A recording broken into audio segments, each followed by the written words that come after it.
Good evening. What is this job? What am I here to do? Well, it's pretty simple for me, really. I'm looking for the truth. In media, that's the only currency of any real value. And the pursuit of the truth doesn't go in straight lines. Sometimes you take one step forward and two back.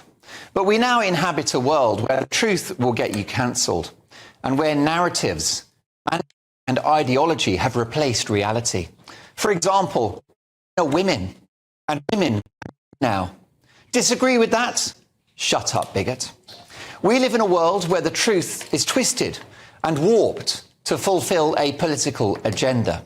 For example, the demonization of the West and the characterization of this country as some kind of evil post-colonial regime, even though, in spite of this week's troubles, we boast arguably the most successful, diverse society on earth. But even poor old Winston Churchill gets a kicking in the papers today. A council in Hertfordshire has decided that a portrait of our greatest ever Briton will hang alongside a lengthy and apologetic explanation of his links to racism, slavery and colonialism. Now, this is the man who defeated the greatest racist in history, Adolf Hitler. But now he's the bad guy. Make it make sense. As the son of Irish immigrants myself, I won't apologise for this country. In fact, I would invite the world to thank us for everything.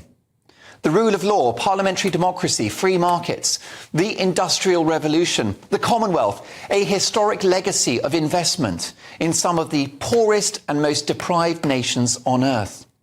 We can be thanked for Shakespeare, the Beatles, J.K. Rowling, and yes, my favourite, Sir Elton John.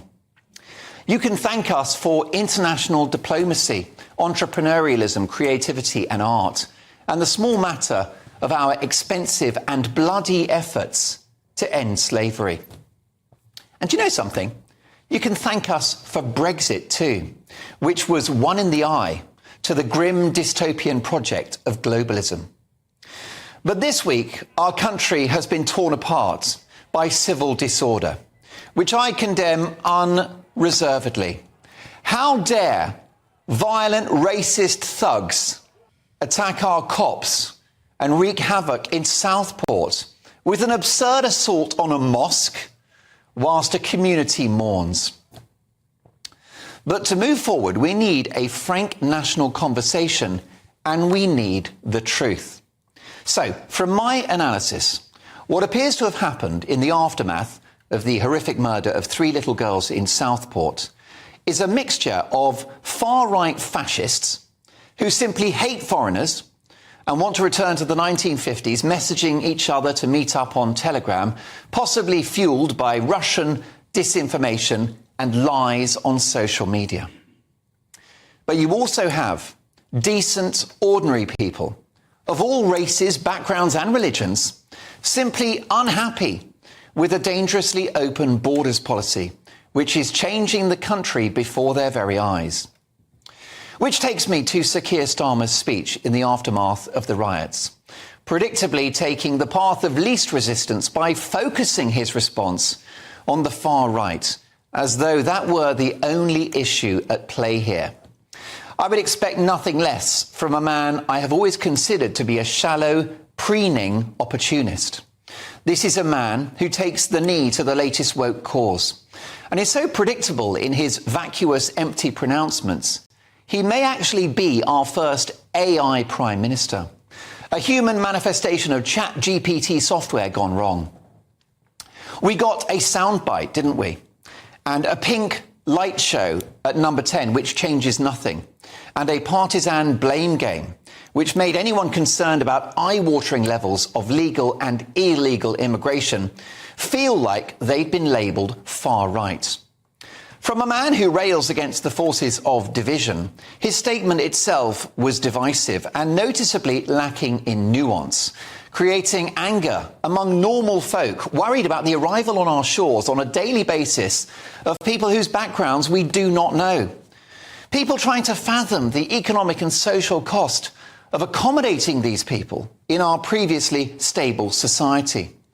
Is it far right to be concerned about the impact of 700,000 people a year legally entering the country on social cohesion, not to mention the impact on our creaking infrastructure, housing availability, the welfare bill and the NHS.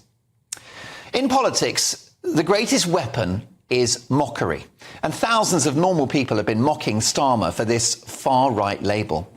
For example, this hilarious tweet from political commentator Amy Gallagher, posing at a garden window, reading an intellectual book, and the tweet reads, "According to Keir Starmer, apparently I'm a far-right thug." How about this one from historian and broadcaster, a good friend of mine, Rafe Hadel-Manku. "According to Starmer, I'm a far-right thug. In World War II, my relatives were murdered by both the Nazis and communists. My father is Sikh. My late mother was Polish. My family came to Britain in 1940 as part of the Polish government in exile. I love Britain." There are loads of these. Donna says, "I'm a mum of two beautiful mixed-race girls. Their safety and their rights are paramount to me. And according to Keir Starmer, that makes me a far-right thug." We need our leaders to engage with the complex issues facing Britain. To tackle disgusting violence, absolutely. But to listen to the country too. So Keir Starmer is the leader of the United Kingdom, but presides over a country more disunited than ever. His divisive rhetoric will make things worse and come back to bite him.